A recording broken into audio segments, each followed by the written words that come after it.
Hey there, this is a quick video for people who are looking to help document tools at HSP&E. If you go into the tools page, you can see that there is a add a new tool form. The add a new tool form lets you select an area,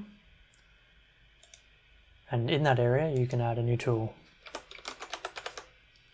If you click add page, it gives you the edit screen just here where you can start editing the template. If you click preview, you can see the template here. This top yellow area is just for your information and you delete it when you're done. Everywhere you see the word placeholder, that's where you need to fill something in. Some other placeholder, replace with tool image, they're all placeholders.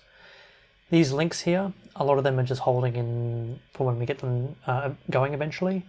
You should edit this URL here so it looks for a search for the name of the tool on the forum. So you can see here that it's searching for the table saw by default, but you should change that to whatever tool this is for. In the current status, we have 3 different types of status: green, orange, and red. Working is working. Usable means that there's some kind of issue with it. This also means that the machine probably has a orange notice on the machine itself. And red is the machine is totally broken and needs to be repaired or something before it's functional.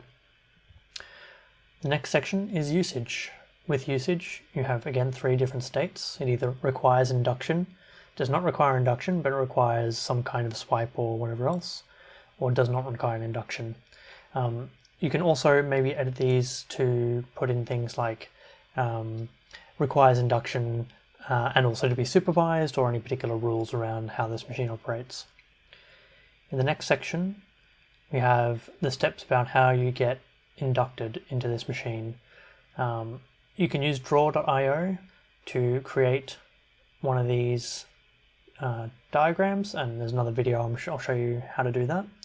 And then underneath that, you go through and you write out in, short but terse English that what the experience is for anyone. Step 1, step 2, step 3, this is how you do it. If there's some kind of like on-site assessment, you need to have an Eventbrite link or something so that people can book in from this wiki here. Next section is guidelines. A lot of tools just have usage practices around them. This is where that goes. The next section is recommended PPE. You can find all these different PPE symbols in the resources section of the wiki. There's also a blank one there, so if you want to make a new one, you can use the blank one as a template. We have different types of PPE, so recommended, required, things that are warning, things for maintenance, that sort of thing. Machine specifications is a table of attributes about the machine. Generally, you just pull them straight out of the manufacturer's website or the manual. They're usually most useful for people who are looking to fit an accessory, so a bandsaw would have the size of the blade it requires, that sort of thing. The next section is documents. So each one of these boxes is a new file. Typically it's a PDF manual that you've uploaded to the wiki of that machine. The next section is manufacturer. So we want their email, their phone number, their website. Did we go through a reseller? Are there other models that are the same? Sometimes we've made machines from different suppliers and we put it all together ourselves, so we need to document all that in this section here. The next section is a known issues table. It's exactly what it sounds like. Is there some kind of known issue with the machine? So date it, describe the problem, describe if there's any kind of workaround, and if you've got any proposed way of fixing it, it needs to go in here as well. Once things do get fixed, they need to go into the repair history here, so modifications and repair history, who did it, what happened, how they did it, and what it cost, if anything. The accessories, as you see in the table, put an image in, what kind of category it's in, any name, notes, describe where to find it, and where we might buy more of them. Consumables and running costs, these are things that it takes for the machine to run. For example, a table saw takes blades, a router table takes router bits, welders take welding wire and gas. So you need to put all that in here and where to buy them. With maintenance, you pick one of the intervals here, and then you can put in the task. So this thing needs to happen every other week or every month or once a year. This section here is what's called as a RACI. A Raki is a responsible, accountable, consulted, and informed. What that means is that for different actions that happen with the machine, say modifications and repairs, there's a whole heap of different groups of people, right? So for each one of those, we need to know if they're responsible, accountable, consulted, or informed. Responsible, they're the people who do the work. Accountable, they're the owner of the work. They're the one who has to sign off or approve the task, and they're the one who says, yes, this is complete. Consulted, these are people who need to be talked to if something's going to happen. Stakeholders. And informed, people who just need to know that it's happening. So you can see here, modification and repairs. The executive doesn't need to know anything. The cause leader and the cause team, they need to be accountable and consulted. The main maintainer needs to be consulted. The trainers on that machine need to be informed. The cause needs to be informed. The membership in general needs to be informed. And the implementer, the person doing the task, is the one responsible.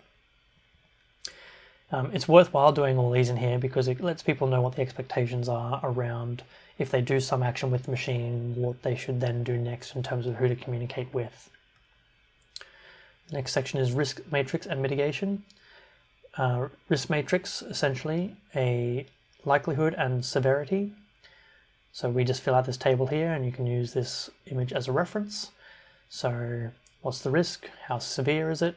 How likely is it? Calculate out the level based on this table. What have we done to mitigate it? And now that we've mitigated it, what's the severity? How likely is it? What's the new risk level? And is it acceptable to proceed?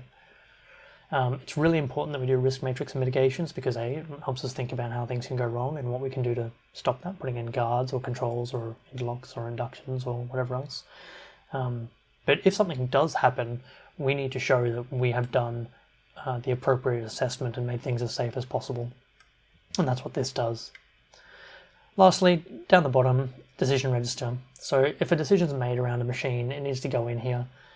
So if someone goes to a meeting and says, oh, I want to buy an accessory or I want to do something with this machine, that needs to go in here. So what happened, what was the impact, the date, who did it, is that decision pending, is it approved, is it done, who did that, the date, and resulting actions and comments, what the resultant thing of the decision was.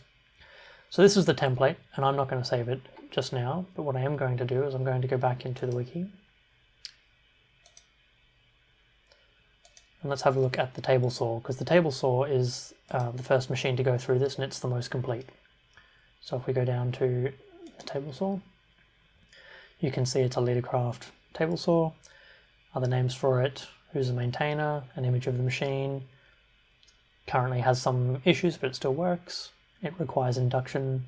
There's a diagram here of the induction, links to each parts of those inductions and a way for the person to book for the physical in-person assessment, and who's responsible, the nominated supervisors. The next section is all the nominated PPE as we discussed. The machine specification, how big's the blade, what's the maximum depth of cut, what's the degrees of angle, that sort of thing. We have the manual here. We have all the information around who we bought it from and why and whatever else.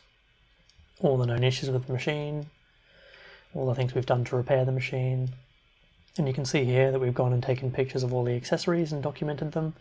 This is so we know what we have and why we have it and where to get more of them if we lose them or break them. And the consumables for the machine and what it costs to run them. Maintenance, so every quarter we have to sharpen the blades. Monthly we need to assess that the sliding table is correct. The Raki for this machine, the risk matrix for this machine, and a decision register for this machine, which we don't have anything in there just yet. So this is how we document big tools. When you have small tools, it's up to your discretion whether or not you want to use this template. Some causes choose to, some don't, and we may do a template for small tools in the future. If you have tools that are very similar, for example, all the 3D printers, you can just do this once for 3D printers in general, and then you can have subpages to take sections of this and put them into the subpage. So for example, the subpage might have different machine specifications, different documents, different manufacturer information, its own known issues and repair history for that particular machine, that kind of thing. So you can split this template up into separate parts if you have a lot of similar machines like that. All right, this has been the documentation of large tools. My name's Josh. I hope this has been useful for you, and I'll see you in the next video.